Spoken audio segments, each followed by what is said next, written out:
Holodomor Hoax, the anatomy of a lie invented by West's propaganda machine. The Western propaganda machine, smoothly stamping fabricated reports about Russia's involvement in Syria, originated in the beginning of the Communist era in 1917. The Holodomor hoax of 1932-33 was invented by the West in close cooperation with Nazi Germany and pro-Nazi Ukrainian nationalists. Since the October Revolution of 1917 in Russia, Western media has made every effort to downplay the achievements of the Soviets, creating a picture of complete horror and despair which had allegedly engulfed the USSR. The bold historical experiment kicked off by communists and based on the concept of a fair distribution of national wealth, egalitarianism and internationalism, made the blood of Western plutocrats run cold. Historians note that Soviet communism was the absolute antithesis of capitalism. If the new system proved effective, it would have changed the world forever. Needless to say, it did not comply with the plans of the Western financial and political elite. Those in positions of power in capitalist countries see socialism as a threat to their continued profit and privilege. Both to undermine support of a socialist alternative at home, and to maintain a dominant position in international economic and political relationships, all manner of lies and distortions are employed to cast the USSR in as negative a light as possible. Canadian researcher, trade union activist and author Douglas Tottle wrote in his book Fraud, Famine and Fascism, The Ukrainian Genocide Myth from Hitler to Harvard in 1987. In his book, Tottle presented the detailed history of the West's propaganda campaign based on the thesis that the 1932-1933 famine in Ukraine was a deliberately planned genocide of Ukrainians by the Soviet government. Tottle's research has acquired new meaning today, as a result of the so-called Ukrainian Holodomor myth catching a second wind in Ukraine and in the West. Colluding with Nazi Germany, the birth of the myth.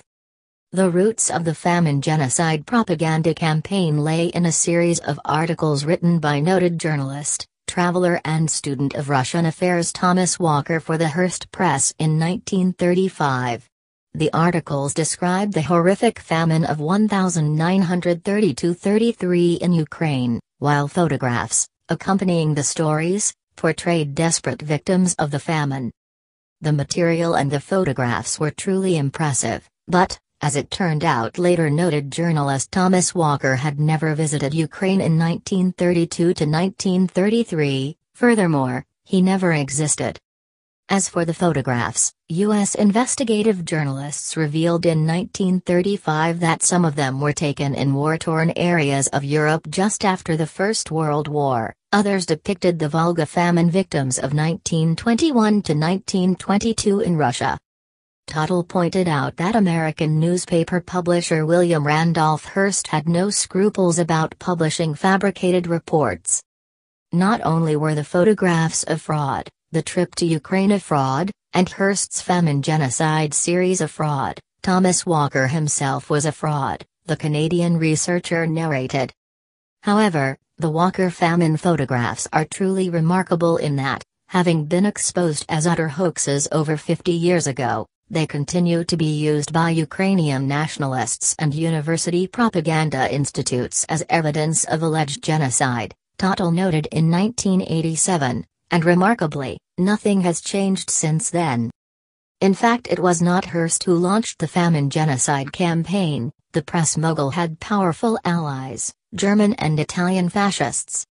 In 1933, the hoax was devised by Reich Minister of Propaganda Joseph Goebbels, who is regarded as the genuine creator of the myth. It was he who started the propaganda campaign against the Soviet rule in Ukraine, by inventing stories of the Soviet atrocities in the region. Ukraine was viewed by Nazis as Germany's potential Lebensraum.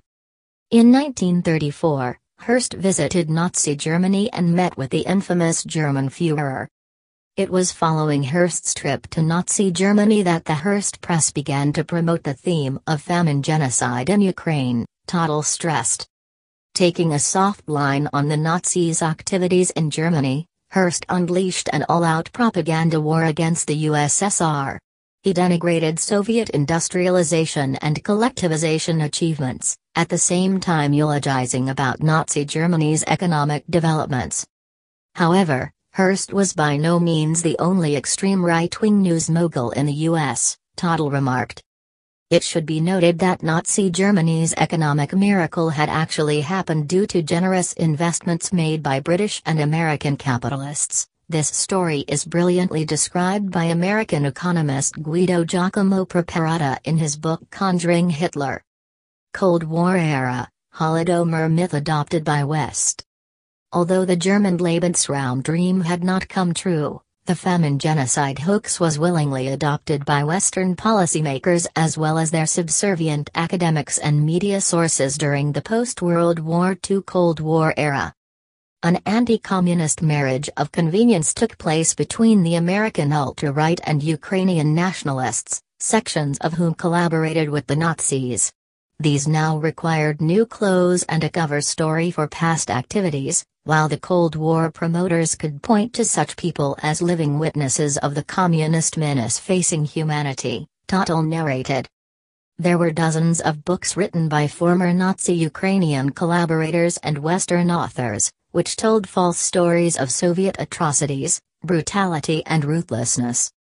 The number of victims of what they called deliberate famine genocide in Ukraine or Holodomor grew by leaps and bounds and reached almost 10 million people. Eventually, in 1986 British writer Robert Conquest published a book entitled Harvest of Sorrow, Soviet Collectivization and the Terror Famine.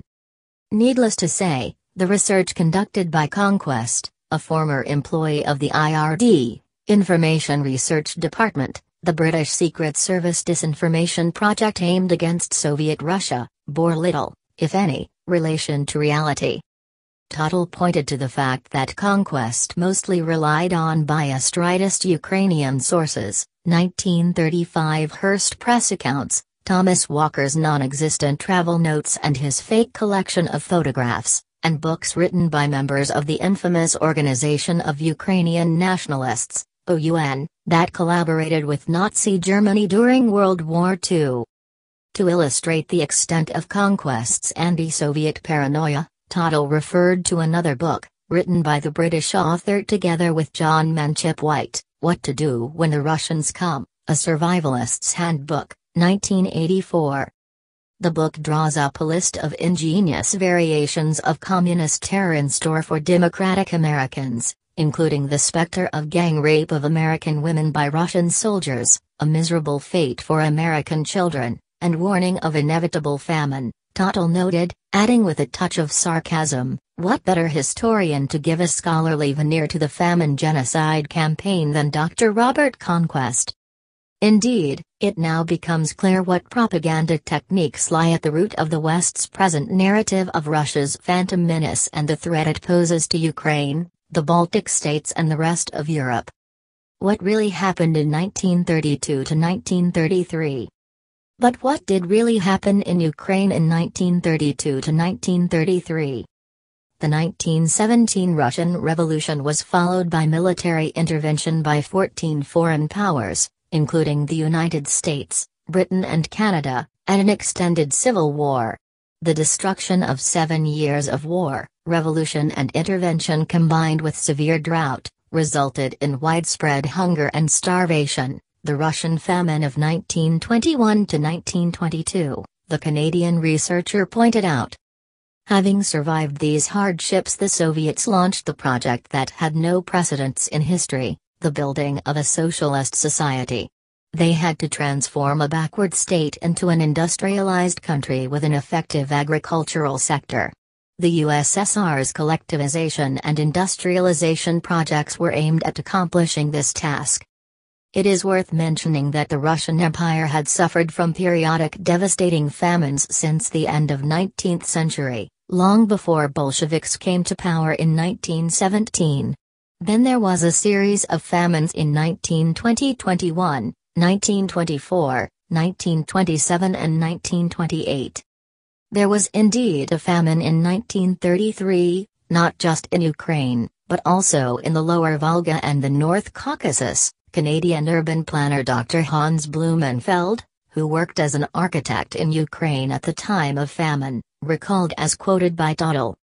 To complicate matters further, the famine was accompanied by typhus epidemics, Dr. Blumenfeld remarked, adding that most deaths in 1933 were due to typhus, dysentery and typhoid fever. According to some estimates, during the famine of 1932 to 1933 about 3 million people died, both from famine and epidemics, in the USSR, while 1/3 of them died in Ukraine. There was no deliberate famine genocide against Ukraine, prominent American historian Dr. Mark B. Todger of West Virginia University, states. The professor, who carried out thorough research on the famine of 1932-33, came to the conclusion that the disaster was due to environmental circumstances and was evidently not related to the Soviet policy in the region. While pointing the finger of blame at the USSR, the proponents of Holodomor remain mute about the fact that after 1933 the Soviet Union never faced a famine disaster. Soviet leader Joseph Stalin's collectivization project proved effective. We are from 50 to 100 years behind the advanced countries. We must run through this distance in 10 years. Either we do this or they will crush us, Stalin said in 1931, as quoted by American journalist Albert Rees. And run they did. Tuttle noted. The Second World War clearly indicated that in 10 years the USSR had indeed run through the distance of 100 years. People are asking themselves how Bolshevism has managed to produce all this, German historian Heinz Hahn